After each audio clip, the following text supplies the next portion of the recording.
아멘. 데살로니가 후서 1장을 보십니다.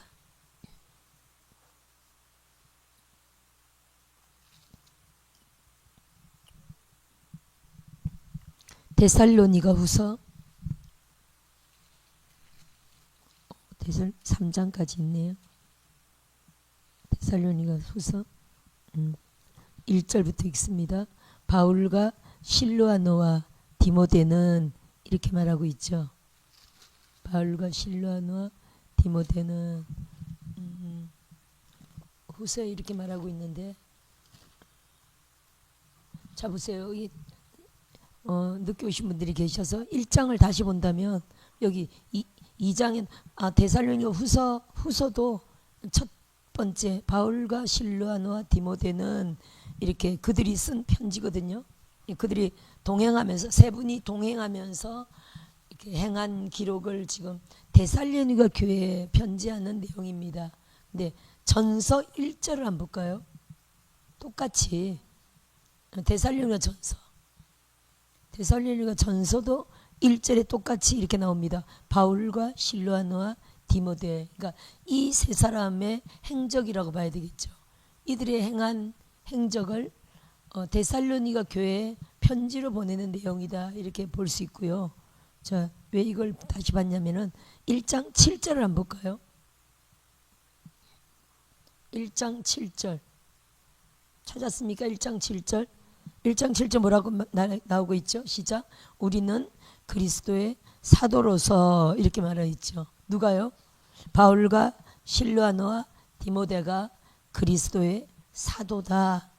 그래서 우리가 12제자 그리고 바울, 사도 바울 이렇게 알지만 따라합시다. 사도 실로아노,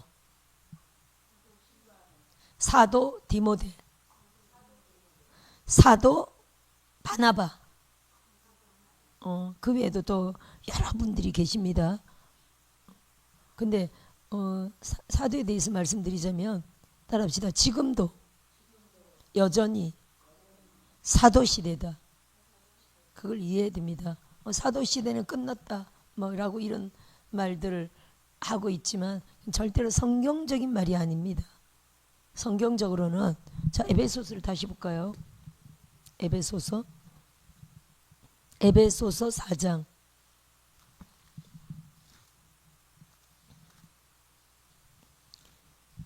보세요. 에베소서 4장이 누구의 작품입니까? 교회론인데 에베소서가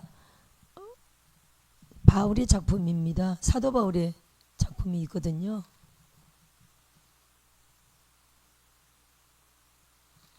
사도 바울의 작품입니다. 에베소서.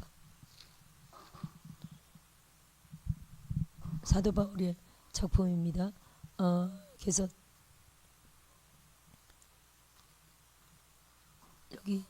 여기 우리 이 성경에 보면 여기 에베소서, 그 다음에 빌립보서죠. 에베소서, 빌립보서, 또 골로새서, 또 데살로니서, 저기는 어디 있지? 빌레몬 찢어져가지고. 빌레몬은 디모데 후서 뒤에 있네요. 이렇게 다시 해봅시다. 에베소서, 빌립보서, 골로새서, 빌레몬. 이거를 에빌 이렇게 외우시는 게 좋아요. 이 네 가지가 옥중서신이라고 그래요. 따라합시다. 옥중서신이다. 그래서 에빌골빌 이렇게 외우는데 따라합시다. 에빌골빌, 에빌골빌 이렇게 외웁니다. 옥중서신이에요. 그러니까 사도 바울이 옥에서 쓴 내용을 옥중서신이라고 그러죠. 13편 서신 중에서 요 4개는 옥에서 쓴 겁니다. 그래서 옥중서신이다. 에빌골빌 이렇게 외우는 게 좋습니다. 에빌골빌. 신학교니까 외워야 되겠죠. 당연히. 따라합시다. 에빌골빌. 옥중, 로마 감옥에 갇혀 있을 때 기록한 옥중서신이거든요. 특히 여기 에베소서는 교회론이라고 합니다. 따라합시다. 교회론. 교회에 관한 내용이에요. 굉장히 중요하다고 볼 수 있죠. 그 중에 4장을 다시 봅시다. 4장. 그래서 4장 11절에 이런 내용이 있는데 시작. 그가 어떤 사람은 사도로, 어떤 사람은 선지자로, 어떤 사람은 복음 전하는 자로, 어떤 사람은 목사와 교사로 삼으셨으니, 교회에 대한 내용이죠. 교회 안에 이렇게 5가지 직임을 우리 하나님이 두셨다는 내용이거든요. 근데 이 에베소서를 사도 바울이 작품이기 때문에, 사도 바울이 몇 년에 죽었냐면요, 사도 바울은 AD 67년에 죽었거든요. 67년에 순교당했습니다. 그리고 그 이전에 쓴 거거든요. 그러니까 뭐 62년 정도에 쓴 건데, 하여튼 뭐 60년대에 쓴, 67년에 죽었으니까 그 이전에 13편을 썼다고 봐야 되겠죠. 그죠? 근데 이번에 62년 정도에 하여튼 쓴 건데, 중요한 거는요, 지금 몇 년 됐습니까? 약 2000년 됐잖아요. 그죠? 이렇게 2000년 됐기 때문에 사람들은 여기 사도라고 기록돼 있죠. 사도 바울, 사도 바나바, 또 뭐 12사도 다 죽었잖아요. 사도 시대는 끝났다라고 합니다만 절대 그렇지 않습니다. 이 무슨 논이라고요? 지금 이게 교회론이잖아요. 따라합시다. 교회 안에 사도와 선지자와 복음 전도자와 목사와 교사를 세웠다는 내용이거든요. 그러면은 지금 따라합시다. 여전히 뭐가 존재합니까? 교회가 존재하잖아요. 할렐루야. 교회가 없다면 사도시대는 끝났다고 봐야 됩니다. 근데 여전히 교회가 존재하잖아요. 교회, 따라합시다. 어디에 세웠다고요? 교회 안에 이걸 세운 겁니다. 할렐루야. 사도 바울의 말씀이 교회 안에 하나님이 오중직임을 세웠다. 근데 지금 여전히 교회가 있어요, 없어요? 교회가 있습니다. 당연히요. 따라합시다. 지금도 여전히 이 성경 말씀처럼 교회 안에 오중직임이 있어야 된다. 할렐루야.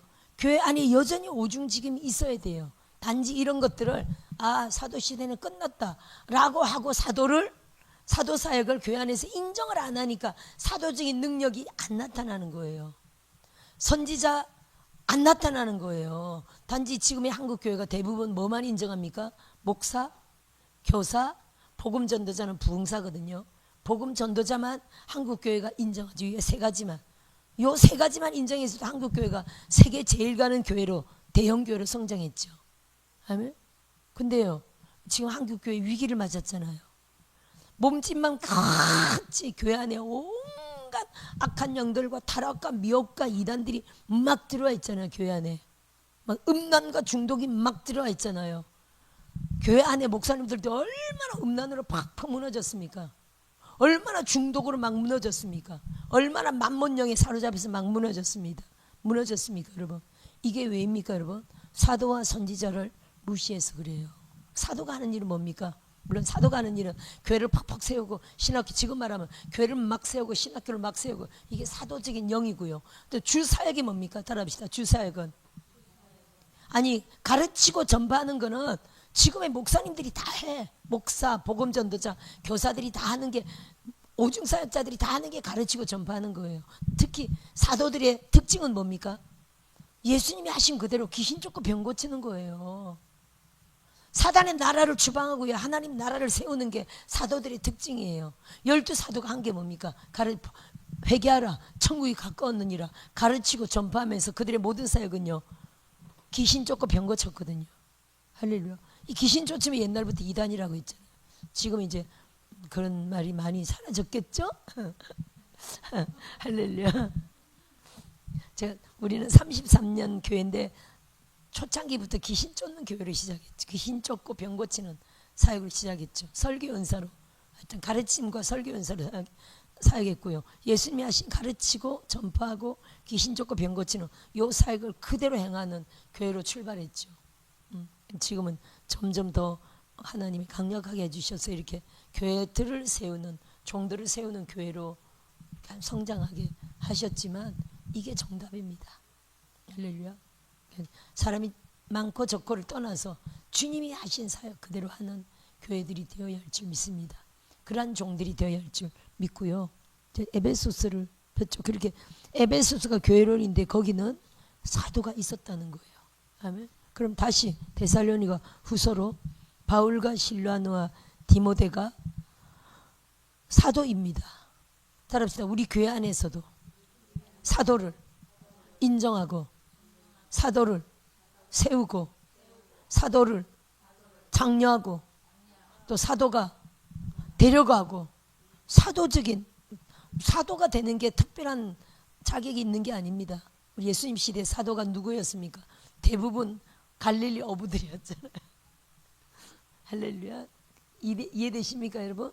예수님을 전적으로 따르는 제자들을 예수님이 훈련하여 사도로 키우신 겁니다. 따라합시다. 사도로 키우셨다. 그래서 교회 안에서도 사도를 키워야 돼요 여러분.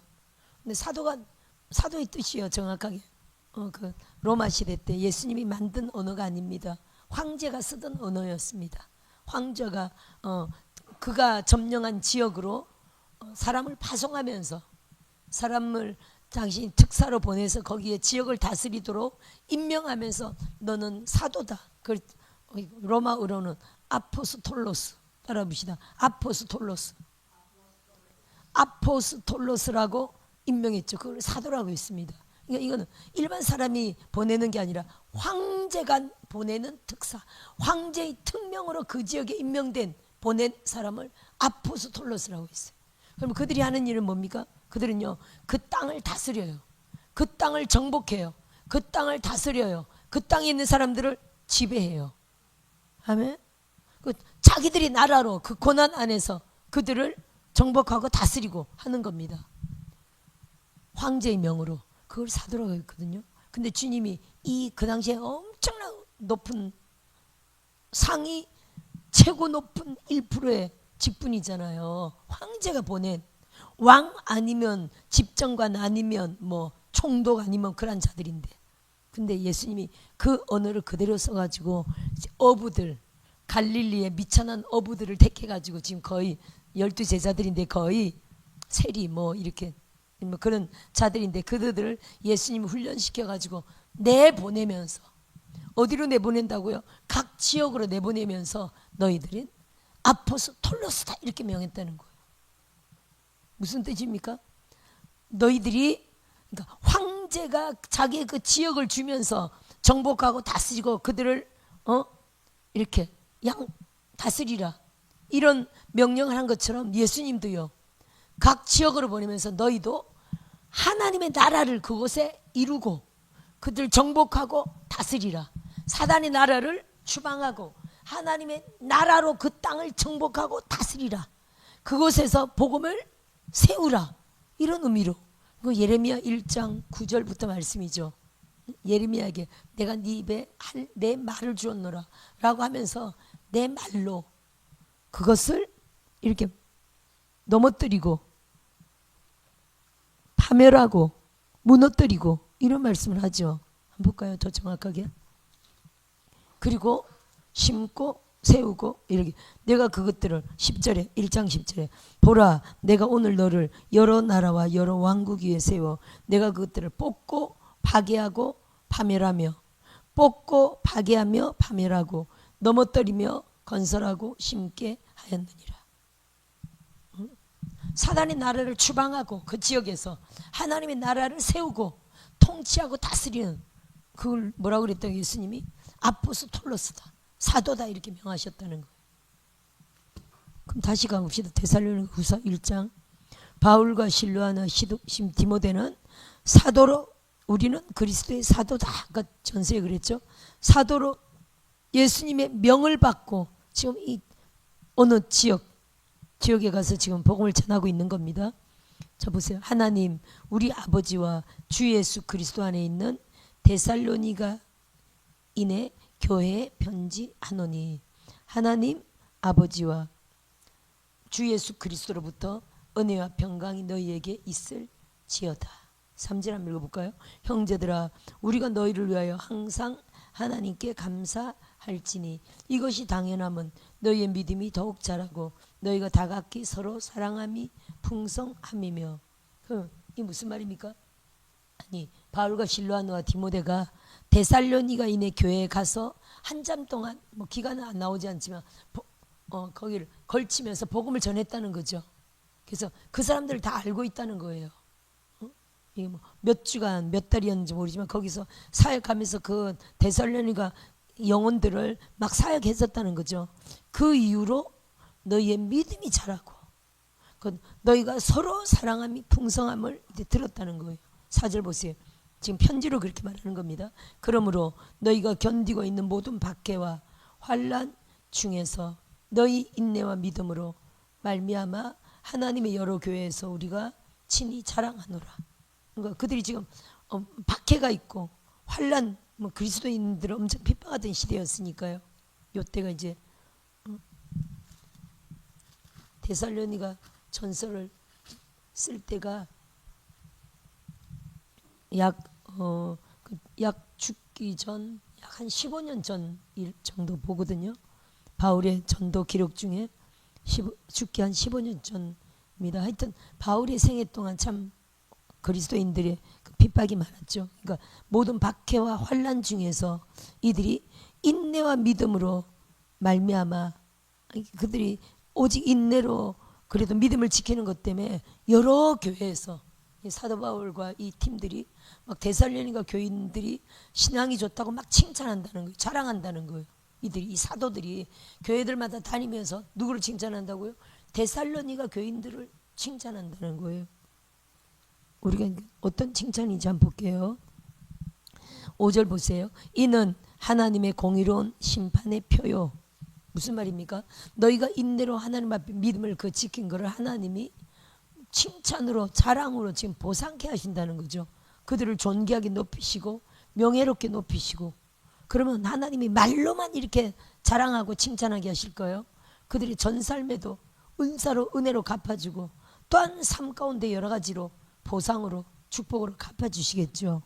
공의로운 심판이 표라는 거예요. 너희로 하여금 하나님의 나라에 합당한 자로 여김을 받게 하려 함이니 그 나라를 위하여 너희가 또한 고난을 받느니라. 너희로 환난을 받게 하는 자들에게는 환난으로 갚으시고, 환난 받게 하는 자들 있죠. 핍박하고 박해하고 환난 받게 하는 자들 하나님이 갚으신대요. 히브리서 10장 35절 그 정도인데 하나님이 원수 갚는 것이 내게 있다 이렇게 말씀하셨거든요. 따라합시다. 원수를 하나님이 갚으신다. 아멘. 할렐루야.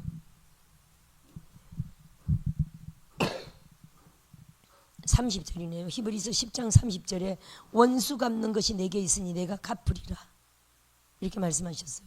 또 그의 백성을 심판하리라 이렇게 말씀하셨거든요.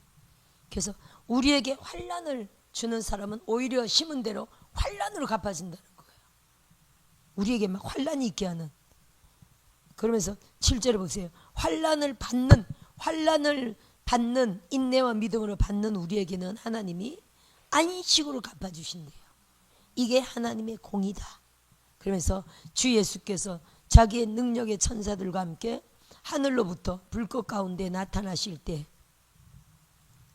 하나님을 모르는 자들과 우리 주 예수의 복음에 복종하지 않는 자들에게 형벌을 내리시니, 아까 백성을 심판하신다 그랬죠. 심판하신다는, 하나님을 모르는 자들과 복음에 복종하지 않는 자들에게 형벌을 내리시고, 이런 자들은 주의 얼굴과 그의 힘의 영광을 떠나 영원한 멸망의 형벌을 받으리로다. 10절 보세요. 그날에 그가 강림하사, 여호와의 날에 그의 성도들에게서 영광을 받으시고 모든 믿는 자들에게서 놀랍게 여김을 얻으시리니 이는 우리의 증거가 너희에게 믿어졌습니다. 증거가 뭡니까?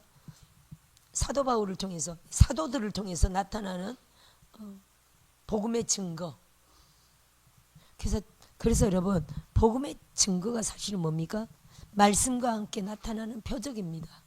여기 접어놓고 마가복음 16장 20절 한번 볼까요? 마가복음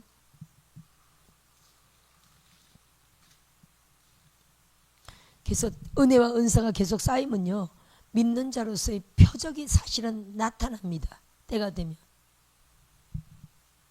마가복음 16장 17절부터 한번 볼까요? 17절부터. 이제 복음을 전파하는 종들에게 하신 말씀이죠.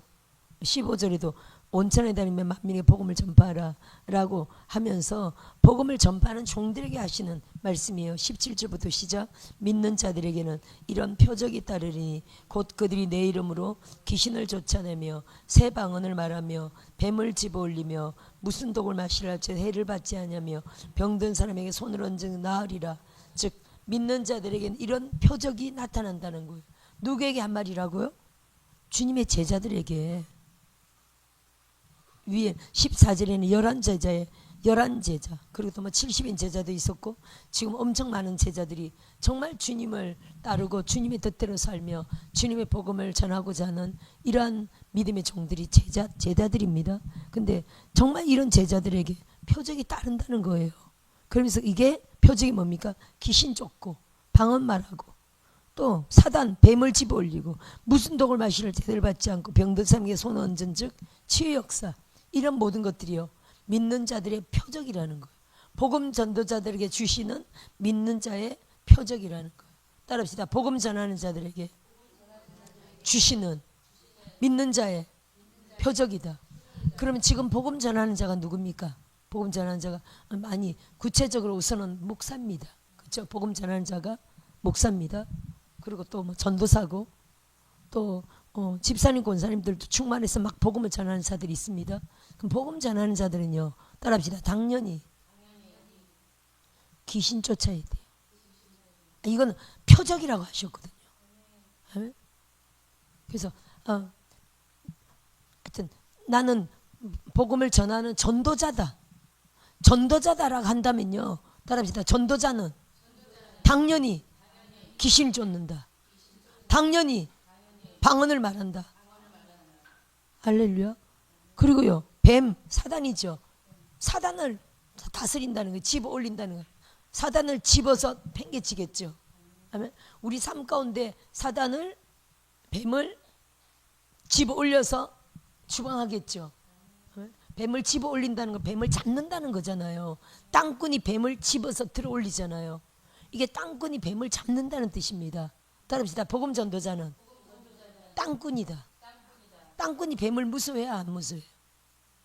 안 무서워하죠. 집게로 정확하게 잡을 수 있잖아요. 그렇죠? 어디를 잡습니까? 그렇죠? 머리통을 땅꾼이 뱀 잡는 그게 있습니다. 그죠? 옛날에 보면 골로 정확하게 피하는 뱀을 머리를 팍 찍어서 잡잖아요. 그쪽으로 탁월한 실력들이 있죠. 땅꾼들은 뱀이 꼼짝 못합니다. 만일 꼬리를 잡는다면 어떻게 돼 있어요? 확 물어버리죠. 그래서 가장 중요한 머리를 팍 찔러서 이게 탁 꼼짝 못하게 하는 거예요. 그리고 잡아서 자기 자루에다 담습니다. 그렇죠? 자루에 들어가면 뱀이 꼼짝을 못해.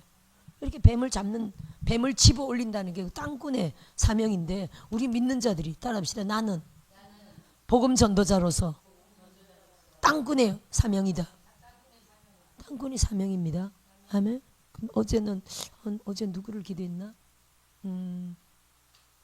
어제 갑자기 신학원에 한 분이 오셔가지고 처음 오셨는데 예수 믿은 지 1년 됐대. 어떻게 했을까요?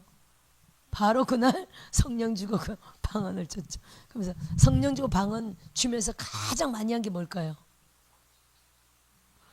성령 임하게 하고 방언 임하게 하면서 가장 많이 한 게 뭘까요? 따라합시다. 귀신 쫓는 거. 아니, 그럼요. 그가 성령 임하고 방언을 이렇게 은사적으로 해야 되는데 가장 중요한 게 지금까지의 그의 삶 가운데 수십 년간 50살이 넘었는데 수십 년간 그를 인생에 지배했던 예수는 믿은 지 1년은 되지만 예수를 그냥 믿고 1년 됐다고 되는 게 아니라 귀신은 따라합시다. 귀신은 예수의 이름으로 쫓아내야 된다. 여러분 신앙생활 30년 했다고 교회만 오래 믿었다고 귀신이 없습니까? 따라합시다. 귀신은 예수의 이름으로 쫓아내야 된다. 아멘. 우리가 신앙생활 하면서 교회를 열심히 다니면서 말씀대로 살면서 점점 우리 안에 우리를 지배했던 영들도 점점 없어집니다. 그렇죠? 점점 그래서 신앙생활 오래 한 사람들 변화형으로 벌써 얼굴이 보면 알죠. 얼굴이 인자하고 아름답고 천사 같고 또 표정이 맑고 영광스럽고 이렇게 점점 우리가 얼굴 보면 알잖아요. 세상 사람들은요 세상형에 찌드는 얼굴이잖아요. 근데 하나님의 사람들 얼굴이 맑고 밝고 벌써 틀리잖아요. 할렐루야. 많은 세상에 많은 영들이 빠져나간 상태죠. 예배들 찬양하면서 빠져나가고 말씀 들으면서 깨달으면서 빠져나가고 또 기도하면서 하나님 앞에 빠져나가고 어떤 문제 때문에 막 집중적으로 문제 때문에 작정하고 막 금식하고 이렇게 하면서 우리 안에 안 좋은 것들이 다 빠져나가고 점점 빠져나간 상태이죠. 근데 더 강력하게 우리 안에 집중적으로 따라합시다. 예수 이름으로 쫓아내야 된다. 할렐루야. 일부분들은 많이 조금씩 오래 신앙생활에서 나갔지만 더 집중적으로 강력하게 이거를 쫓아내야 된다니까요. 할렐루야. 쫓아내면요 진짜 왕창 나가요. 따라합시다. 왕창 나간다. 그러면 오랜 신앙생활 하면서 조금씩 나가면서 변화가 일어난 거예요. 본격적으로 축사하기 시작하면 어떻게 된다고요? 왕창 나가기 때문에 짧은 기간 동안 어떻게 내 삶에 내 영에 내 영육간에 영혼육에 내 삶에 돌파가 확 일어나는 거예요. 예를 들어 30년 신앙생활 한 사람이 30년 동안 조금씩 해서 변화가 됐다면 단 몇 개월 만에 30년보다 더 놀라운 변화가 확 초자연적으로 일어나는 거예요. 무슨 얘기인지 아시죠? 그래서 예수님은요 내 이름으로 귀신을 쫓아내라라고 명령하시는 거예요. 아멘. 그래서 여러분 축사하는 교회가 있어야 돼요, 없어야 돼요? 아니 모든 교회가 축사를 해야 돼요. 사실 교회들이 몰라서 그런데 모든 교회들이 축사해야 되고요. 복음 전하는 자들은 복음 전도자들이 여기 복음 만민에게 복음을 전파하라라고 하면서 제자들에게 하신 말씀이 있잖아요. 내가 집사 권사를 떠나서 전도사 목사 당연하고요. 모든 복음을 전하는 자들은요. 따라합시다. 당연히 아니 가르치고 전파하는 건 당연하죠. 한국교회가 당연하고요. 귀신을 내쫓아야 돼. 방언은 당연히 해야 되고요. 이제 더 나아가서 방언 못하는 사람은 방언을 받게 해야 되고요. 따라합시다. 그 자리에서 방언 받게 한다. 할렐루야. 요즘 난리 났잖아요. 일산에는 한 분 이제 집사님이 계속 문자요. 목사님 오늘 언니를 성령 세례 방언 터뜨려 주었어요. 오늘은 올케를 방언 터뜨려 주었어요. 또 목사님 또 며칠 전에는 남편을 성령 받게 하고 방언 터뜨려 주었어요. 목사님 딸도 방언 받았어요. 목사님 시어머님도 방언 받았어요. 친정엄마가 엄청 또 다른 종교인데 가서 또 막 난리쳐 하다가 막 귀신이 드러나가지고 드러나가지고 이게 귀신이 안 나가려고 막 드러나가지고 난리치고 엄청 센 귀신이 들어있어가지고 목사님 어떡해요? 다시는 안 해야 되나요? 그러길래 포기하면 안 된다. 한 번 이제 뒤집어 놓은 거야. 그 예를 들어 벌집을 쑤셔 놓은 거야. 벌집을 수술한 상태야. 절대로 포기하면 안 된다. 계속 그쪽이 센 기신인 거지. 센 기신인 거야. 남녀 호랑교교 엄청 오래 믿었대. 엄청 센 기신인 거지. 더 기도해라. 절대로 포기하지 말고 더 기도해라. 기도하면 한 번 건드리는 세력이 좀 약화됐다. 더 계속 기도끈을 놓치지 말고 더 기도하라. 그러면 하나님이 또 절대로 자기한테 그렇게 하지 말해. 뭐 하여튼 뭐 그런 식으로 난리 친 거예요. 그래서 더 기도하면서 더 기도하라. 그래서 계속 보이지 않지만 계속 쫓아내라. 그러면 다시 또 하나님이 사역할 수 있는 타이밍을 줄 것이다. 뭐 그때 또 난리치고 쫓으라 그랬어요. 계속 그렇게 그리고 또 계속 기도하고 거기서 다시는 이러지 말라고 난리 쳐도 또 계속 기도하라. 계속 기도하면 또 하나님이 타이밍을 줄 것이다. 왜냐면 이게 귀신 쫓는 건데 어떤 타이밍이 주냐면요. 제가 시고모님이었는데 이렇게 갑자기 김장하다가 이분은 갑자기 발작이 쓰러지더라고. 시고모님이었는데. 그래서 어떻게 갑자기 그때 뭐 119 이런 것도 우리 잘 몰랐을 때 없었을 때인가? 옛날이니까 갑자기 쓰러져가지고요. 어떻게 해요? 평소에 기도하던 우리가 갑자기 쓰러져 막 발작할 때 달려 들어가서 옆에 사람이 있든 없든 뭐 했을까요? 더렁신을 예수를 떠나가면서 방언으로 막 했지. 그랬더니 좀 이따 정신을 차렸어요. 정신 차렸거든요. 그게 뭐야? 일종의 그런 거다, 그죠? 예, 가족이라서 말하기 좀 힘든데. 그래서 정신을 차렸어요. 나중에 그 고모가 저를 하여튼 나름대로 막 이렇게 좀 하여튼 막 심하기도 하던 분이었는데 시고모. 근데 나중에 저한테 고맙다고 그러더라고. 고맙다고 막 그러더라고. 하여튼 그런 상황을 만들어 주시는 거. 그런 상황을 만들어. 그래서 교회 나중에 우리 교회도 다니고 집사님도 되고 이러셨거든요. 그런 상황을 계속 기도하면요, 그렇게 사역할 수 있는 상황을 만들어 주시는 거예요. 그분도 계속 기도해라. 그러면 당신이 엄마를, 친정 엄마인데 그래, 엄마를 그렇게 사역할 수 있는 그 타이밍을 줄 것이다. 엄마가 아프든지 갑자기 어떤 일로 막 사역할 수 있는 때를 줄 것이다. 그때 또 확 쫓아내면 된다. 중요한 거는 계속 기도하라. 계속 기도하면 하나님 그 때를 준다. 이랬거든요. 당연히 귀신을 쫓아내야 됩니다. 집사도 그랬다니까. 집사도 만나는 사람마다. 그래서 길에서 복음 전도하면서 셋이서 복음 전도 하는데 나가가지고 막 복음 막 전도하다가 인도 사람을 만났대요. 요즘 인도 사람도 한국에 있는 사람들 우리말을 더 하잖아요. 잘하잖아요. 통하더래. 그래서 막 불신자들이 막 전도해가지고 어떻게 했다고요? 그 자리에서 성령 받게 하고 방언 받게 했대. 할렐루야. 이런 역사가 계속 따라합시다. 집사도 이게 예수님의 12제자가 이랬거든요. 다음에 사도적이다. 이게 사도적인 거예요. 우리가 그렇게 나오면 제가 성령 받고 권찰 때부터 그랬거든요. 목사님 몰랐지만 목사님 모르게 막 귀신 쫓고 막 성령 받게 하고 방언 받게 하고 이런 거를 교회 안에서 행했거든요. 그러다가 처음에 이제 개척교회 조그만 교회였는데 성령 충만한 교회였죠. 나중에 하나님이 본격적으로 큰 교회로 옮기시더라고. 큰 교회로 옮기시면서 하나님이 그 사역을, 사람들이 더 많잖아요. 큰 교회니까. 그러니까 더 그 사역을 행할 수 있도록 하나님이 그렇게 하시더라고. 귀신 쫓고 병고 귀신 쫓고 성령 세례주고 방언 받게 하는 이런 사람 막 더. 그래서 큰 교회 다녔기 때문에 알게 모르게 엄청 많이 했죠. 성령 받게 하고 방언 받게 하는 거를 지금까지 33년 동안 수만 명은 성령 받게 하고 방언 받게 했을 거예요. 큰 교회 다니니까 아무래도 상대할 사람들이 많죠. 그러니까 몰래 이렇게 방언을 받게 했어요.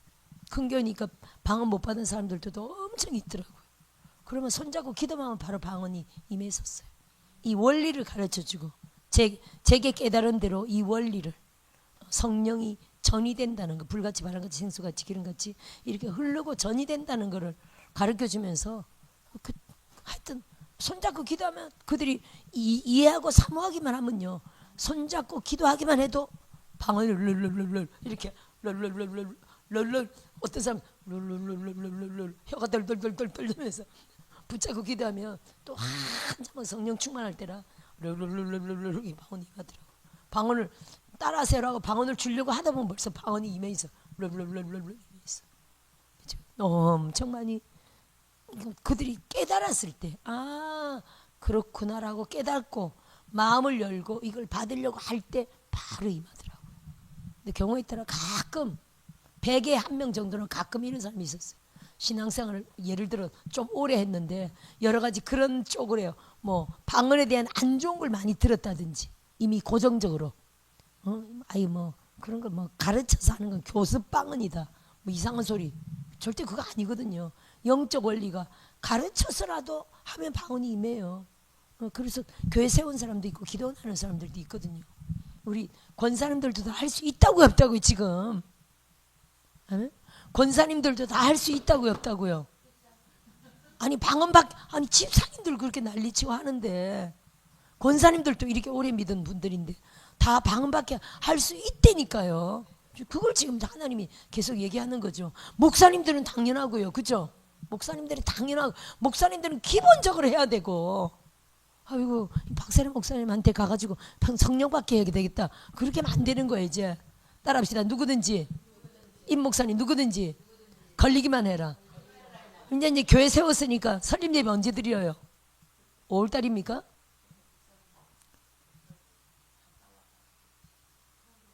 선교 갔다 와서 설립 예배? 그렇죠. 그러니까 5월달에 드리면 되겠네.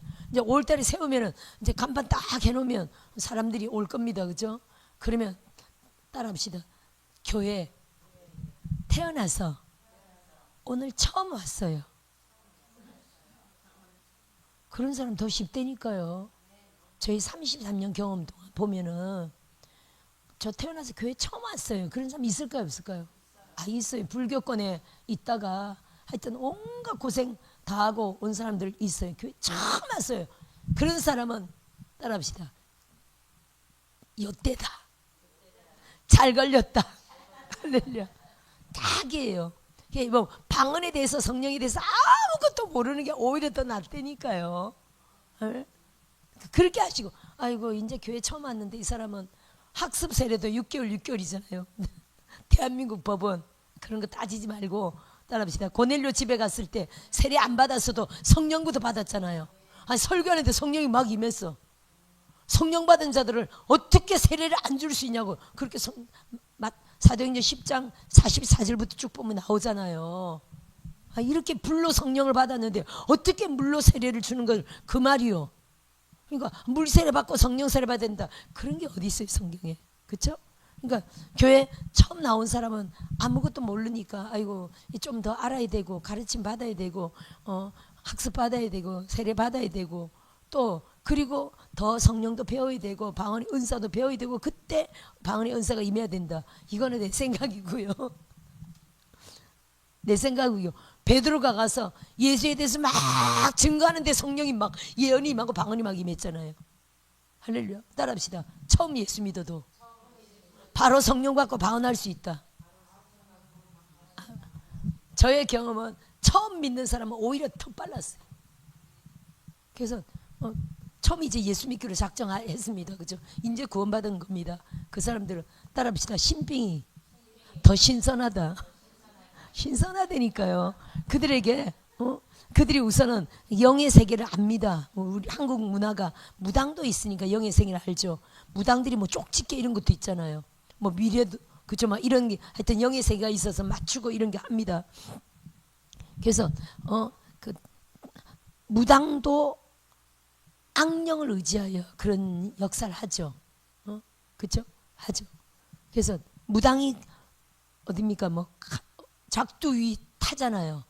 그게 귀신에 사로잡혀서 그런 일을 하는 겁니다. 그렇죠? 그렇게 하는 거라 한국 교회, 대한민국에서 다 알죠. 그러면서 예수 믿는 것도 하나님의 그들도 악령을 받아서 그런 거 한다. 무당도. 근데 예수 믿는 것도 하나님의 성령을 받아서 성령을 받아야 더 잘 바르게 하나님 예수 믿을 수 있다 라고 성령을 받아야 된다고 막 강조합니다. 그리고 성령을 받으면 방언을 할 수 있다. 이 방언은 하나님과 비밀로 기도하는 거다.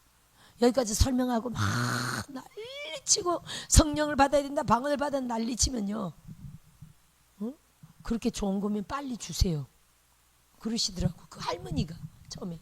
그래서 교회 태어나서 처음 교회 왔는데 그날 롤롤롤롤롤롤 받았어요. 아멘. 오히려 바로 임한다니까요. 그래서 수십 년 동안 교회 다닌 사람이 하도 이상한 걸 많이 들어가지고 우리 한국 교회 뭐 방언이나 뭐 예언이나 귀신 쫓는 이런 부정적인 가르치는 데가 많이 있잖아요. 그렇죠? 교회들이 모르고 그런 가르침을 많이 받은 사람이겠죠. 그러니까 이렇게 하라 그랬더니 이렇게 따라하는 거는 교습 방언이라고 이건 방언이 아니다고. 그러니까 분명히 우리가 볼 때는 방언이 임했는데도 에이 이게 무슨 방언이야 하고 안 하니까 그냥 못하게 돼버리는 거예요. 그런 사람 제가 수천 수만 명 하는 중에 몇 사람 봤어요. 근데 처음 신병인 사람들은요 따라합시다. 의심 없어. 모르니까 의심이 없어. 따라합시다. 모르는 게 약이다. 그러니까 여러분 이제 목사님이 교회를 개척하면 새로운 사람들이 오죠. 믿는 자들도 오고 새로운 사람도 옵니다. 어떻게 됩니까? 불안수하면서 막 때려잡아야 돼요. 할렐루야. 그래서 성령과 방언 줄 때는요 성령님이 임하소서 방언의 은사가 임할지어다 하면서 뭘부터 해야 됩니까? 귀신을 꽉 쫓아내야 돼요. 어제도 한 분을 쫓아내는데 그 안에 있는 게 얼마나 센지 벌써 몸으로 오죠. 이게 센 게 몸으로 오거든요. 이게 그 안에 있는 게 막 세면요 몸이 엄청 힘들어요. 엄청 압력을 느껴요. 그쵸? 엄청 힘이 들어. 이렇게 막 이렇게 기도가 팍 나가야 되는데 엄청 힘이 엄청 어떤 압력이 막 있어요. 엄청 야 이거 세구나. 그때 학생들이 한 서울 신학교 저쪽 신학교 사가정 신학교였구나. 한 10명 정도가 있었거든요. 팍 쫓아내고 한 번 더 쫓아내세요. 예수는 팍 쫓아내고 그래도 한 번 더 쫓아내세요. 11번을 쫓아냈어요. 그랬더니 끝나고 나서 시어가 그래요. 시어 SEER 시어 눈으로 보는 자 환상 선견자를 말하죠. 시어들이 많은데 서울 신학교도 시어가 그래. 저 사람이 등에 큰 자루를 짊어지고 있더래. 근데 그 자루 안에 지가 꽉 찼더래. 그렇게 지가 꽉 찼더래. 그거를 다 쫓아냈으니 얼마나 이거 압력. 그 지뿐 지는 가난한 영이거든요. 다 제정 안 되게 하는 영. 그뿐 아니라 안에 우상숭배 큰 영들이 엄청 쫓아낸 거예요. 근데 제가 지난번에 얘기했지만 제가 처음 26살 때 이렇게 전도사님 5분이 저를 확 쫓으면서 성령 받게 했을 때 그때 제가 뭐가 나왔다고요? 자살령이 나왔다 그랬죠. 7년 가슴앓이 저 학교 공부 못하게 한 7년 다 대학교 서울대에 못 가게 한 아파서 7년 가슴앓이 나갔다 그랬죠. 제 인생에 큰 저주 또 몇 가지가 나간 거예요. 그리고는 다시 들어왔다고 안 들어왔다고요. 저는 그 이후로 날마다 처리하는 처리한 멤버가 됐거든요. 지금도 평생에 처리하잖아요. 평생 예배하고 이런 사람이 됐거든요. 다시 들어올 틈이 없는 거예요. 사실은 다시 들어오지 않았어요. 그러니까 제가 그때 5분이 막 저를 성령 주려고 할 때 그때 큰 게 나간 거예요. 그래서 성령 세례 줄 때는요. 우리 혼자도 주지만 따라합시다. 혼자보다는 둘이 낫고 둘보다는 셋이 낫고요. 어제는 한 10사람이 같이 막 물론 옆에 중보하면서 또 안수를 좀 주저하는 분들도 있죠. 하여튼 중년 멤버들만 막 안 쓰고 옆에서 막 부르짖었지만 하여튼 약 10명 정도가 막 쫓은 거예요. 따라합시다. 엄청난 것들이 나갔다. 할렐루야. 아니 지를 한 푸대를 짊어지고 있더라니까요. 지가 꽉 차 있을 거 아니에요. 그리고 엄청난 제가 그렇게 최근에 그렇게 압력을 느낀 건 최근에 오랜만이에요. 그러니까 하나님의 종길을 막으려고 남자 성도였는데 교회 다닌 지 1년밖에 안 됐대. 근데 이제 어제 갑자기 하여튼 하나님의 인도로 신학생이 데리고 왔는데 그런 엄청난 게 있더라고요. 그래 그 사람의 인생에 이제 계속 예배하면서 기도 생활하면요. 그 사람의 인생에 지금 성령 받은 이후로 놀라운 돌파가 일어나는 거예요. 제 경험은 그럽니다. 그래서 여러분 성령 세례 방언 이 사역이 사람의 인생을 기적의 인생으로 바뀌는 이 전환점에 있는 사역이 그거예요. 누구든지 여러분 가족 중에 주변 성도 중에 누구든지 따라합시다. 가장 중요한 것은 성령을 받게 하는 거다. 힘으로 능으로가 아니에요. 내 노력 열심이 아닙니다. 오직 성령입니다. 성령의 이끄심 따라 성령의 인도하심 따라 성령에 의하여 할렐루야. 성령님과 함께 우리 나아가는 겁니다. 그래야 우리 인생, 사역, 가정, 교회 다 성공적으로 오직 성령에 의하여 성공적으로 되어질 수 있는 거예요. 성령으로 말미암아 되느니라. 나의 영으로 말미암아 되느니라. 할렐루야. 우리 목사님도 이제 교회 세우시면 오직 성령 충만. 오는 분들에게 성령 받았습니까? 방언합니까? 무조건 성령 주고. 성령 받은 사람 특징이 뭐냐면요. 제가 보니까 그래요. 성령 받은 사람의 특징은 하나님을 너무 사모해. 성령이 오셨습니다. 또 교회를 제일 사랑해. 내가 섬기는 교회를. 또요. 목사를 제일 사랑해. 그 특징이 있더라고요. 따라합시다. 그러면 끝난 거다. 그리고 예배하고 기도하기를 사모해요. 성령 받은 사람의 특징. 이게 사람으로 되는 게 아니라니까요. 내 안에 하나님의 영이 오면 하나님의 영이 그렇게 통치를 해요. 머리부터 발끝까지. 통치를 해요. 하나님을 사모하고 교회와 예배와 기도를 사모하도록 그렇게 하나님 만드셔요. 그리고 또 그의 교회와 예배하는 곳이 아니 하나님께 예배하고 기도하는 거 교회잖아요. 주의 종이잖아요. 그러니까 교회와 주의 종을 너무 사랑하는 거.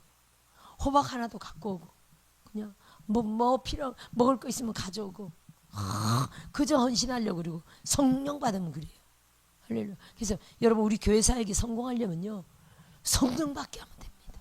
할렐루야.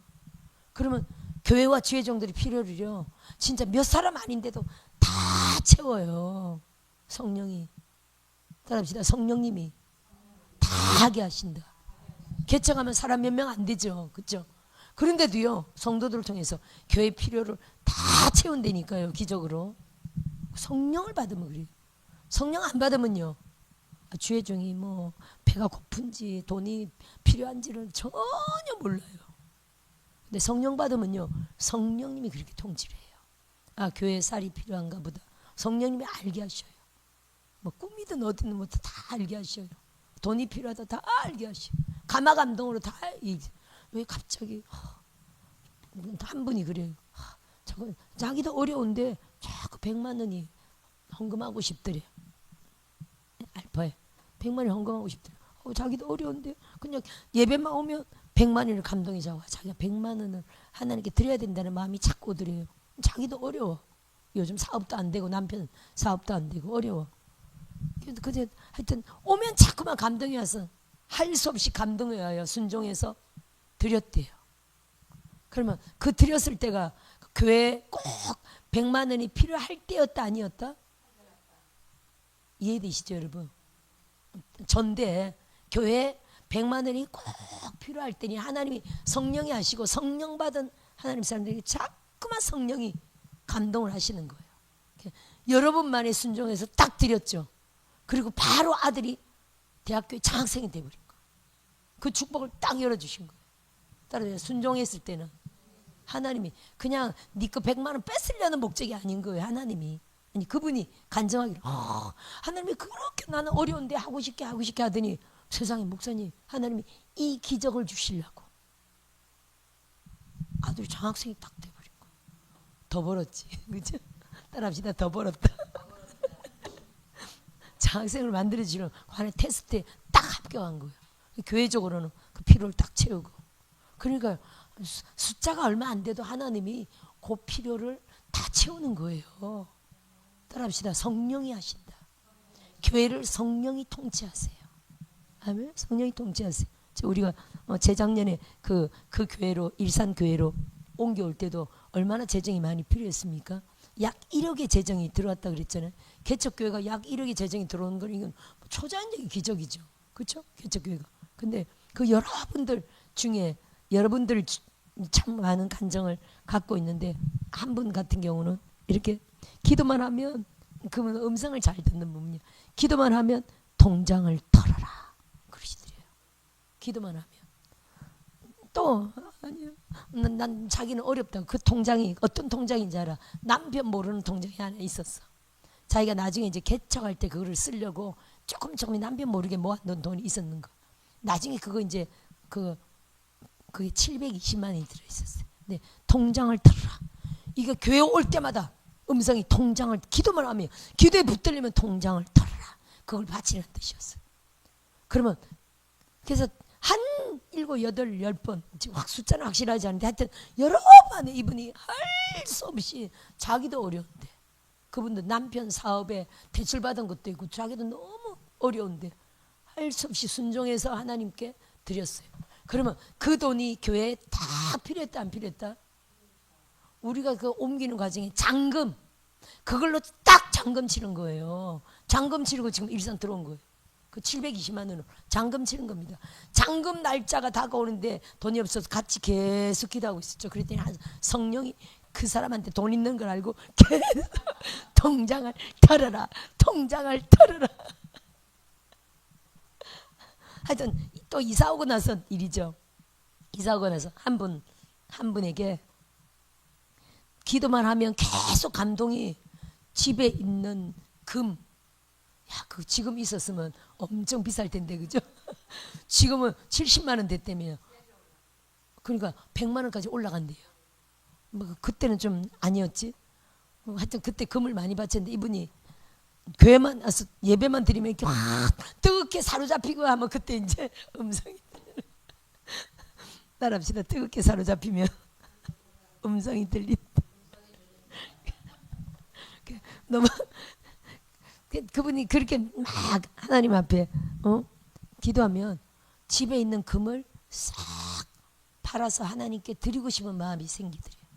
이게 내 생각인가 하나님 생각인가. 또 그 다음날 예배하면 또 그래. 이거 내 생각인가 하나님 생각인가. 또 그 다음날 계속 반복해서 하나님 앞에 그 집에 있는 금을 싹 팔아가지고 드리고 싶었던 거. 결국에 견딜 수 없어가지고 싹 팔아가지고 드렸는데 500만 원이었어요. 490 몇만 원인데 딱 채워가지고 500만 원을 갖고 오셨어요. 그러면 그때 교회에서 제 교회에서 500만 원이 필요했다 안 필요했다? 아이고, 다 그걸로 기가 막히게 하나님이 딱 메꾸게 했죠. 이렇게 교회는요 성령이 통치하세요.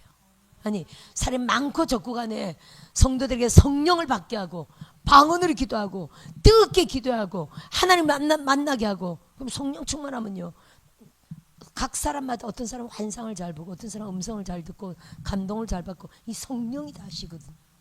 할렐루야. 좀 갑자기 재정을 자꾸 얘기하는지 모릅니다. 하여튼 재정이 가장 하나님의 역사를 지금 제게 너무 기적적인 쉬운 역사로 많이 기적적인 역사들로 말하기 쉬우니까 성령이 또 이렇게 필요했다라 하시는 건데 개척교회 운영하려면 제일 난점이 재정이잖아요. 아멘. 재정이잖아요. 월세 110만 원이잖아요. 거기도 재정을 하나님이 끊임없이 매달 공급해 주셔야 되잖아요. 누가 하신다고요? 절대 이걸 믿으시라니까요. 아이고 성도 한 명밖에 없는데 이 교회를 어떻게 운영하지? 아이고 성도 2명밖에 없는데 어떻게 운영하지? 물론 꼭 성도 아니라도 내 주변 전체가 다 하나님의 사람들 가운데 따라붙이 다 하나님이 공급하신다. 할렐루야. 근데 이제 성도 몇 사람 아니라도 그들을 오직 성령으로 충만하게 해놓으면 아니 성도 3사람이라도요 성령 안 받은 10사람보다 낫다니까요. 성령 받은 사람들이 성령이 강권하여 와 봉사하게 하고 성령이 강권하여 다 돕게 한다니까요. 제가 보니까 그래요. 물론 저는 33년 동안 전부 다 성령 받은 무조건 성령을 받게 했지만 성령 받으니까 한 분은 우리가 시골에 살 텐데 시골에서 목회할 텐데 그분은 좀 사람들도 성령 받고 방언 받았어도 원래 좀 근성이 좀 인색한 사람들도 있잖아요. 그죠? 그분은 좀 이렇게 하여튼 어렵기도 하거니와 이게 바치는 쪽으로는 별로 바치는 쪽으로 은사가 없는 분이었어. 이게 어려워도 막 바치는 쪽으로 은사가 있는 분이 있습니다. 그죠? 막 심고 바치고 이런 쪽으로 은사가 있는 분이 있고 아니면 그냥 좀 일반 사람이 있습니다. 그분은 하여튼 별로 막 바치는 쪽으로 은사가 없어. 근데 어느 날 우리가 300평 땅에 처음에 개척해서 살 때인데 거기는 교회 말고도 땅이 많으니까 전부 다 밭이었죠. 뭐 상추도 심고 막 이랬다가 때가 되면 뭘 심어야 됩니까? 그때가 고추를 심어야 할 때야. 고추를 심어야 할 때인데 교회를 짓고도 한 200평 넘게 남았기 때문에 땅이 크죠. 거기 전체를 지금 고추를 심어야 돼. 고추를 심어야 되는데 고추를 심을 어떤 돈이나 그런 재정 계획이 전혀 없죠. 그냥 고추를 심어야 되는데 라는 생각만 있지. 근데 고추를 하나님이 심게 하셨다 안 하셨다? 성도 한 분 중에 누구라고요? 표현이 죄송합니다만 하여튼 그분은 좀 그냥 그런 쪽으로는 좀 인색한 분이었어. 근데 그분 꿈에 하나님이 교회 밭에 고추를 심어라. 큰 소리로 꿈에 교회 밭에 고추를 심어라. 교회 와가지고 이분이 놀래가지고 하나님 소리를 듣고 놀래가지고 목사님 그리고 그게 또 하나님이 자기에게 명령했다는 게 너무 영광스러운 거죠. 이해되죠? 이제 인색감을 떠나서 하나님이 자기에게 고추를 심으라고 명령했으니 그게 부담보다는 세상에 살아계신 전능한 창조주 하나님이 자기에게 교회밭에 고추를 심으라고 명령했으니 그걸 순종할까요 안 할까요? 그 사람이 하나님의 특명을 받은 자로서 그게 너무 영광스러운 거예요. 세상에 어떻게 자기 같은 사람 자기를 너무 비참하게 생각하는 거지. 그런 사람이었어. 그래서 목사님 하나님이 저한테 고추를 심으래요. 고추 몇 개가 필요하니? 그게 딱 우리가 딱 300개가 필요해요. 300개면 좀 밭이 크다고 봐야 되겠죠. 고추를 300개는 심어야 되는데 매년 심었으니까 300개를 딱 알죠. 300개를 심어야 돼. 당장 통장을 줘. 은행 가서 이거 찾아가지고 300개 심으래. 그런 일이 있었어요. 따라합시다. 성령이 하신다. 제가 물론 공동체였지만 교회가 쌀이 떨어질 동 말동 이제 한 며칠만 먹으면 쌀이 없는 거야.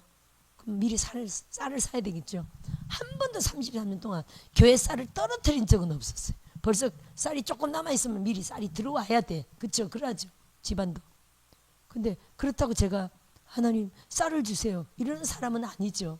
또 태평이고 낙천적이고 걱정 자체를 안 하는 사람이고. 근데 누구한테 말한다고 주님이?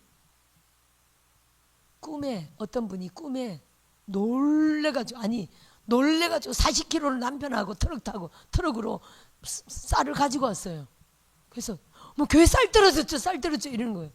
아니요 교회 쌀 안 떨어졌는데요. 그랬더니 교회 쌀이 조금 있죠. 그랬더니 자기가 꿈에 그러더래. 제가 나타나가지고 제가 하나님 쌀이 떨어졌어요. 그랬더니 자기 꿈에 이분이 벌 자다가 일어나고 놀래가지고 남편한테 여보 어떻게 교회 쌀이 떨어졌나 봐 뭐. 그랬더니 남편이 놀래가지고 아이 교회 쌀이 떨어지면 되나 하면서 그러면 저거라도 갖다 줘.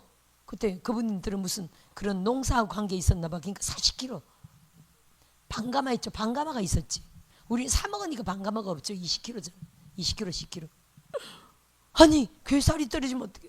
여보 교회 쌀이 떨어졌나 봐. 꿈 얘기를 했더니 아이 교회 쌀이 떨어지면 어떡해. 저거라도 갖다 주자고 트럭 타고 두 부부가 막 온 거예요. 따라합시다. 하나님이 교회를 통치하신다. 이렇게 여러분 지금 교회를 이분이 지금 세웠고 이제 설립 예배만 남았으니까 계속 주님이 하신다. 교회가 내 교회입니까? 따라합시다. 주님의 교회다. 그리고 나에게 맡겨주셨죠. 주님이 교회를 맡은 자는요 오직 주님이 하실 걸 절대 믿어야 돼요. 그리고 교회를 맡은 자로서는 최선을 다해서 착하고 충성되게 뭘 해야 됩니까? 주님이 교회를 운영해야 되겠죠.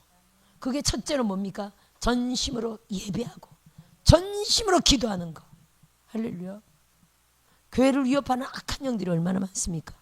여기 어디까지 하다가 이렇게 되지? 8절 하다가 얘기 됐고 어디냐면은 마태복음 16장을 한번 볼까요? 마태복음 16장. 마태복음 16장. 베드로에게 하신 말씀이죠. 18절 시작. 또 내가 내게 이르노니 너는 베드로라. 내가 이 반석 위에 내 교회를 세우리니 음부의 권세가 이기지 못하리라. 내 교회, 주님의 교회. 어디 위에? 반석 위에. 베드로가 반석이잖아요. 너는 베드로라. 내가 이 반석 위에 내 교회를 세우리니. 주님의 교회를 세운다는 거죠. 따라합시다. 주님의 교회다. 근데 뭐라고요? 음부의 권세가 이기지 못하리라. 반석은 그리스도입니다. 여기 너는 베드로라. 내가 이 반석 위에 라고 해가지고 실제로 성 베드로 성당, 가톨릭 성 베드로 성당은 진짜요. 이 반석 위에 주님의 교회를 세운다 그래가지고 베드로의 무덤 위에 그 교회를 세웠어요. 그런 뜻이 아니죠. 베드로의 무덤 위에다 성 베드로 성당을 세웠다니까요. 교회를 세웠다니까요. 그 말이 아니죠. 따라합시다. 반석은 그리스도다. 고린도전서 10장 4절에 반석은 그리스도다. 그러니까 그리스도의 말씀 위에 주님의 교회를 세운다는 뜻이거든요. 할렐루야. 그리스도의 약속, 그리스도의 말씀 위에 주님의 교회를 세우면 따라합시다. 반석은 그리스도라. 교회는 어떻게 됩니까? 교회는 따라합시다. 주님처럼 교회가 나아간다. 주님처럼 주님이 했던 그 사역 그대로 주님의 삶, 주님의 삶 그대로 교회도 그렇게 살아가고요. 그렇게 목적으로 교회가 나아가고요. 주님이 했던 그 사역을 그대로 교회도 행하고요. 할렐루야. 주님의 삶은 뭐였습니까? 두루 다니며 착한 일을 행하는 거였죠. 그래서 선한 능력으로 교회가 나아가야 되는 거예요. 할렐루야. 교회가 은사한 능력으로 막 사람들이 돈을 갈취한다든지 그러면 지옥 갑니다, 여러분. 응? 교회를 운영해서도 지옥 갑니다. 그렇죠, 여러분? 그러니까 교회가 어떻게 됩니까? 주님이 두루 다니며 선한 일을 행한 사역이었죠. 교회도요, 선한 일을, 선한 능력으로 선한 사역을 해야 됩니다. 아멘. 12제자 파송하면서도 마태복음 10장에 거저받았으니 거저주어라 그랬잖아요. 항상 거저받았으니 거저주는 사역을 해야 됩니다. 예, 따라합시다. 재정도 거저받았다. 은사도 거저받았다. 아멘. 경우에 따라 사람도 거저받은 겁니다. 그렇죠? 교인 보내주시는 것도 주님이 다 보내주시는 겁니다. 욕심부린다고 됩니까? 주님이 다 보내주시지. 할렐루야. 그래서 교회가 커지면 어떻게 됩니까? 개척교회를 세울 때요, 동역자들을 붙여서 딸려서도 보내기도 해야 됩니다. 그래요, 안 그래요? 아멘.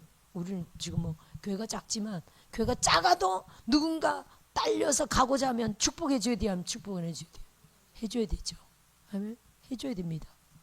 딸려서 간다 그러면 동력해서 딸려서 간다. 우리 오녀 목사님 개척할 때 이분이 좀 딸려서 우리 교인 목사님 딸려. 정예라 목사님 개척할 때 동생이니까 당연하게 동생 정남네 전도사님이 딸려서 같이 개척했죠. 축복해줘야 돼. 아유 아까워라 그러면 안 되고 축복해줘야 돼. 할렐루야. 그래서 성도가 많아야 돼요. 많으면 누군가 개척할 때 또 아유 내가 여기서 존재가 없는 것보다 개척교회에서 좀 더 존재감 있게 교회를 확 돕는 것도 괜찮겠죠. 아멘. 그렇게 같이 가서 더 힘 있게 주님의 교회를 세우면 그 얼마나 상이 있겠어요. 그렇죠? 그렇게 막 딸려서 충만한 자들을 딸려서 보내면요, 사실은 교회란 건 그럽니다. 사역해보면 알지만 한 사람만 있어도 부흥회가 돼야 안 돼요.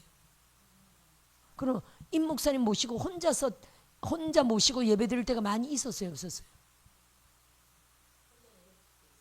있었죠. 그러니까 있었죠. 저분이 있기 때문에 예배가 되는 거예요. 그렇죠? 이게 교회 살리고 주의 종 살리는 방법이에요. 너무 귀합니다, 사실은. 우리는 임 목사님은 이제 또 개척하면 또 누군가 한 명이 달라붙어야 되겠죠. 혹시 지금 누가 있습니까? 아니면 남편? 남편이네. 그래. 저분을 훈련시키려고 남편이 오잖아. 또 남편을 훈련시키려고 이분이 있고, 그죠? 서로 둘 다 사역자고 사명자니까 둘 다 강단에 서면서 서로 훈련돼 주는 거지, 그죠? 이렇게 하면 서로 훈련돼 주는 거죠. 아멘. 그러면서 또 양떼가 또 붙을 줄 믿습니다. 아멘. 그렇게 하면서 되어 가는 겁니다. 할렐루야. 보세요. 지금 주님의 교회를 그리스도의 약속의 말씀 위에 정말 그리스도를 향한 목적을 가지고 주님이 하신 것처럼 살고 사역하는 이 목적을 가지고 또 주님의 명령이죠. 주님의 소원이죠. 뭡니까? 나보다 더 큰 일 하리라. 이런 목적과 비전 위에 주님의 교회를 세우고, 그리고요, 그렇게 하면 어떻게 된다고? 음부의 권세가 이기지 못하리라. 그럼 음부의 권세가 있다는 겁니까? 없다는 겁니까? 있다는 거죠, 여러분. 이거 교회는요, 사단의 공격이 엄청 있다는 거예요. 사단의 표적이 된다고 봐야 되겠죠. 따라합시다. 교회는 사단의 표적이다. 그렇지 않겠습니까, 여러분? 그래서 저기 LA에 큰 사탄 교회가 있거든요. 그래서 그 사탄 교회 성도들의 얘기가 그래요. 그들도 엄청 기도하거든요. 기도하는데 그들이 기도 내용이 지역 교회를 무너뜨리는 기도를 한대요. 우리는 또 뭐 합니까? 우리는 무당집이나 이런 뭐 사단의 것들을 무너뜨리는 기도를 우리도 하잖아요. 그들도요, 지역 교회를 무너뜨리는 기도를 해요. 그래서 그 비행기를 타고 어떤 사람이 비행기를 타고 가는데 옆에 사람이 엄청 무슨 기도를 하고 있더래요. 그래서 무슨 기도를 그렇게 열심히 하냐고 그랬더니 자기는 사탄 교회를 다닌다고 하면서 그 지역의 교회들을 무너뜨리는 기도를 하고 있다. 깜짝 놀랐대요. 자기는 신앙인인데. 아니 이런 적이 우리에게 있다니까요. 따라합시다. 우리는 이게 전쟁이라 그랬잖아요. 전쟁은 우리만 칩니까? 그들도 우리를 치죠. 맞죠? 그래서 이 교회가요 항상 이 세력과 대진하고 있다는 걸 꼭 이해하셔야 돼요. 우리가 다윗과 골리앗의 싸움도 보세요. 골리앗이 다윗을 뭐라고 합니까? 신들의 이름으로 너를 저주한다. 그럼 다윗은요 만군의 여호와 이름으로 너를 대적한다. 이게 영적 전쟁이잖아요. 사람의 전쟁도 사실은 영적 전쟁이라는 걸 이해하셔야 돼요. 그럼 우리 교회는요 사단이 우리를 계속 무너뜨리려고 공략하는 세력이 항상 있다는 겁니다.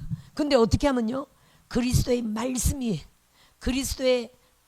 그리스도가 추구한 것, 예수님이 추구한 것 위에 말씀 위에 세워져서 약속의 말씀 위에 세워져서 예수님이 하신 대로 선한 능력으로 교회가 나아가기를 그 주님의 삶을 추구하고 예수님의 그 사역을 추구하고 오직 성령이 아니면 예수님보다 큰 일 할 수 있습니까? 없습니까? 못하죠. 오직 성령으로 예수님보다 더 큰 일 하기를 추구하는 이 목적 위에 교회가 딱 세워져서 그렇게 추구하며 나아가면요 음부의 권세가 절대로 교회를 먹지 못한다는 거예요. 아멘. 그래서 오직 성령입니다. 정답은요 여러분 이건 지금 교회적으로 말했고 우리 권사님들 교회적 가정적으로 내 인생 전체 우리 가족 전체가 정답이 뭐라고요? 성령입니다. 성령. 아멘. 가족들에게 전부 성령 충만을 강조해야 돼요. 자녀들에게 성령 충만 강조해야 됩니다. 할렐루야. 성령 충만하려면 어떻게 됩니까? 전심의 예배와 전심의 기도가 성령 충만을 가져옵니다. 할렐루야. 아멘. 그리고 본문 한번 가볼까요? 8절까지 했구나. 하나님을 모르는 자들과 9절 이런 자들은 주의 얼굴과 데살로니가 후서 1장 9절이요. 주의 얼굴과 그의 힘의 영광을 떠나 영원한 멸망의 형벌을 받으리로다. 10절에 그날에 그가 강림하사 10절 우리의 증거하다 그랬구나. 10절 끝에 이는 우리의 증거가 너희에게 믿어졌습니다. 알겠다. 마가복음 16장 20절 아직 안 읽었네요. 마가복음 아까 증거하다가 마가복음 16장으로 갔네요. 그렇죠? 마가복음 16장 그래요. 16절 18절까지 읽었네요. 병든 사람에게 손을 얹으니 나으리라. 이 믿는 자들에게 따르는 전도자들에게는 당연히 이런 표적이 따라야 된다고 지금 계속 이 강조하다가 이렇게 됐죠. 자 19절 20절 한번 보세요. 주 예수께서 말씀을 마치신 후에 하늘로 올려지사 하나님 우편에 앉으시니라. 그 다음 20절이 정말 중요하죠. 시작. 제자들이 나가 두루 전파할세 주께서 함께 역사하사 그 따르는 표적으로 말씀을 확실히 증언하시니라. 따라합시다. 표적으로 말씀을 증언하셨다. 표적으로 증거하셨다는 거예요. 다시 본문 가보세요. 우리의 증거가 너희에게 믿어졌습니다. 10절 다시 볼게요. 그날에 그가 강림하사 그의 성도들에게서 영광을 받으시고 모든 믿는 자들에게서 놀랍게 여김을 얻으시리니 이는 우리의 증거가 너희에게 믿어졌습니다. 증거, 말씀과 함께 따르는 표적을 보고 그들이 믿었다는 거예요. 할렐루야. 그랬더니 하나님이 강림하셨을 때 그들의 성도가 뭡니까? 거룩한 무리들에게서 영광을 얻으시고 또 모든 믿는 자들에게서 놀랍게 여김을 얻으시리니 그러니까 성도들과 모든 믿는 자들에게서 정말 하나님이 영광을 받으시고 또 믿는 자들에게서도 놀랍게 여김을 받으시는 이렇게 믿는 자들과 성도들이 하나님 앞에 이렇게 아름답게 세워져 있었다는 거예요. 이게 그들이 이렇게 아름답게 영광스럽게 세워져 하나님이 영광을 받으시고 하나님이 놀랍게 여길 정도로 성도들 믿는 자들이 그렇게 세워져 있는 게 뭐라고요? 그들이 말씀과 함께 따르는 표적을 보고 그들이 그 증거를 보고 그들에게 확실한 믿음이 세워졌다는 지금 이 얘기를 하는 겁니다. 아멘. 11절 12절 한번 읽어볼까요? 이러므로 우리도 항상 너희를 위하여 기도하면 우리 하나님이 너희를 그 부르심에 합당한 자로 여기시고 모든 선을 기뻐함과 믿음의 역사를 능력으로 이루게 하시고 우리 하나님과 주 예수 그리스도 은혜대로 우리 주 예수 이름이 너희 가운데 영광을 받으시고 너희도 그 안에서 영광을 받게 하려 함이라. 그렇어요, 여러분. 말씀과 함께 따르는 표적이 이게 좀 중요하다고요, 안 중요하다고요? 성도들이 전도자들에게, 주의 종들에게 말씀과 함께 따르는 표적이 얼마나 중요한지, 그들이 하나님이 성도들에게서 영광을 받으셨대.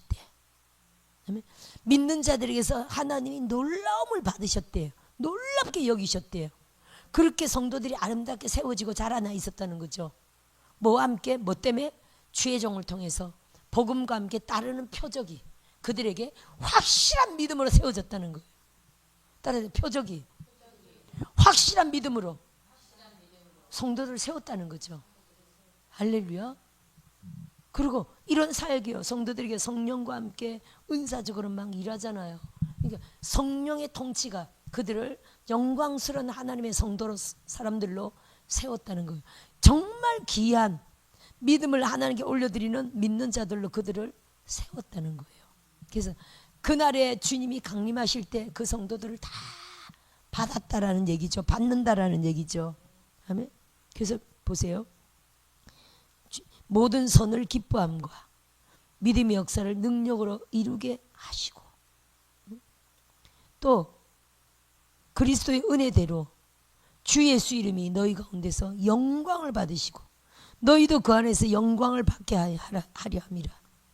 하나님이 성도들 가운데 영광을 받으시고, 또 성도들도요 하나님 안에서 정말 영광스럽게, 따라합시다. 영광스럽게.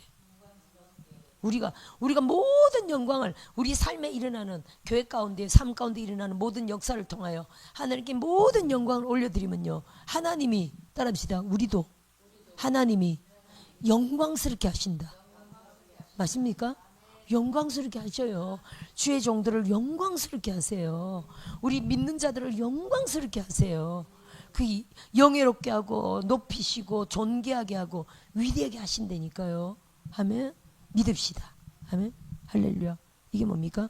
하나님의 영광이 우리에게 나타나신다. 오직 성령으로, 오직 능력으로, 오직 주님만 추구하고 주님의 삶과 주님의 사역과 주님의 모든 꿈대로 소원대로 그걸 추구해 나가면요, 하나님이 우리의 삶을 통해 영광을 받으시고 또한 우리도 영광스럽게 하십니다. 아멘. 그래요. 여기까지 합시다. 1장 끝까지 했네요. 오늘 기도합시다.